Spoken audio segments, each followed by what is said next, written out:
स्वागत है आपका पाठशाला में। 17th सेंचुरी में एक एक्सपेरिमेंट किया गया था जिसमें कॉलेज स्टूडेंट को अपने असाइनमेंट टाइम पे सबमिट करना था और क्लीन सॉक्स पहनना था। पर इसका रिजल्ट कुछ इस तरह था। अगर स्टूडेंट अपने असाइनमेंट टाइम पे सबमिट करता था तब वो क्लीन सॉक्स नहीं पहन पाता था, और जब वो क्लीन सॉक्स पहनता था तब वो अपने असाइनमेंट को कंप्लीट नहीं कर पाता था। इसी तरह और एक एक्सपेरिमेंट हुआ था जिसमें 2 बैच बनाया गया था, batch A and batch B. Batch A को एक रूम में भेज दिया गया था एक्सरसाइज करवाने के बाद, और उन्हें कुकीज़ खाने के लिए दिया गया, और बैच बी को बिना एक्सरसाइज करवाए एक रूम पे भेज दिया गया और उन्हें शलगम खाने के लिए दिया गया। और एक्सपेरिमेंट ये था कि साइंटिस्ट ने उन दोनों बैचों को एक इम्पॉसिबल पजल सॉल्व करने के लिए दिया था, और साइंटिस्ट लोग उन पे बाहर से नजर रख रहा था, और उन्होंने देखा कि टीम ए ने इस पजल को 20 मिनट में सॉल्व किया और टीम बी ने इस पजल को 8 मिनट में सॉल्व किया। अभी आपको इस एक्सपेरिमेंट का मतलब समझ में आ गया होगा, और नहीं आया तो मैं आपको बता रहा हूँ। ये एक्सपेरिमेंट था कैसे हम लोग मोर प्रोडक्टिव बन सकते हैं, और इसका जो इम्प्लीकेशंस यानी रिजल्ट है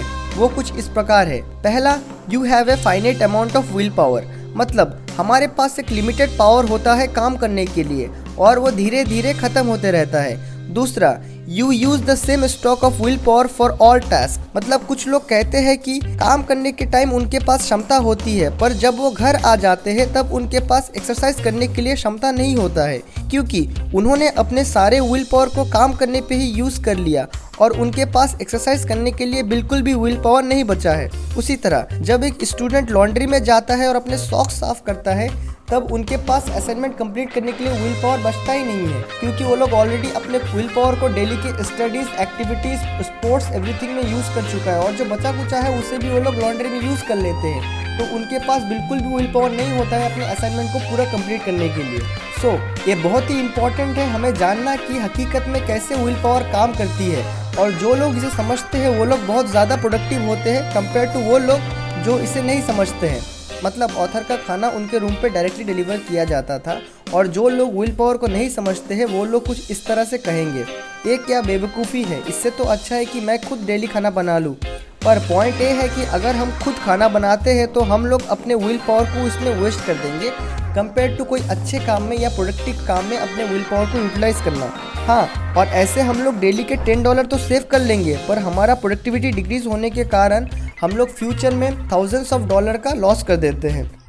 ये वीडियो बनाने का मेन मकसद है, जब आप अगले दिन सुबह उठो तो अपने प्रोडक्टिव टाइम को फेसबुक नोटिफिकेशंस, व्हाट्सएप के स्टेटस या अपने मेल का रिप्लाई देने में वेस्ट मत कीजिए, बल्कि इसे अपनी क्रिएटिव वर्क करने में यूज़ कीजिए, क्योंकि हमारे पास एक finite amount of will power होता है और वो वक्त के साथ ख़त्म होते रहता है।